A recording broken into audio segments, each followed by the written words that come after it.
রাতের অন্ধকারে দুষ্কৃতীরা ধরিয়ে দিল দোকানে আগুন, পুড়ে ছাই দোকানে থাকা সমস্ত সরঞ্জাম। ঘটনাটি পশ্চিম মেদিনীপুর জেলার চন্দ্রকোনা পৌরসভার পাঁচমাথা মোড় এলাকার বক্রেশ্বরপুরে।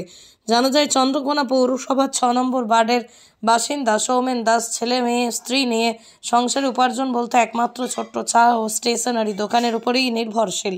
আর সেই দোকানেই বুধবার গভীর রাতে কেউ বা কারা আগুন লাগিয়ে দেয়। দাউ দাউ করে পুড়ে ছাই হয়ে গেল দোকানটি। কান্নায় ভেঙে পড়ল পরিবারের সদস্যরা। তাদের দাবি প্রায় 30,000 টাকার ক্ষতি হয়ে গেছে। বিষয়টি নিয়ে তারা ইতিমধ্যেই জানিয়েছে চন্দ্রকোনা থানায়।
কি দেখলেন?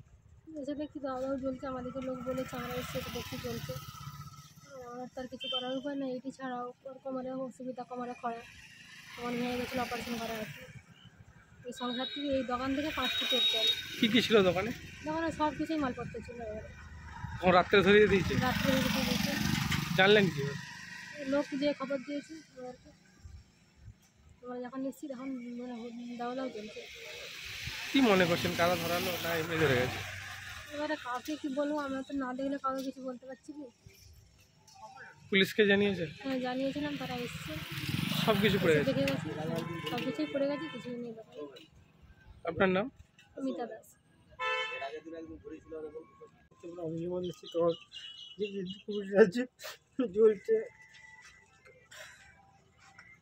মালপত্র ছিল অনেক।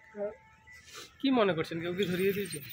লোকে ধরিয়ে দিয়েছে, আমার সঙ্গে রোগ করে লোকে ধরিয়ে দিয়েছে, শত্রুতা করে ধরেছে কেউ। এটার থেকে আমার সংসার চলতে আমি খরা, এটার থেকে আমার সংসারটা চলতে আসতে রাত্রে ধরিয়ে দিয়েছে? রাত্রে ধরে দিয়েছে। পুলিশকে বলেছেন? পুলিশকে বলেছি। কি নাম আপনার? সৌমেন দাস। এই জায়গাটা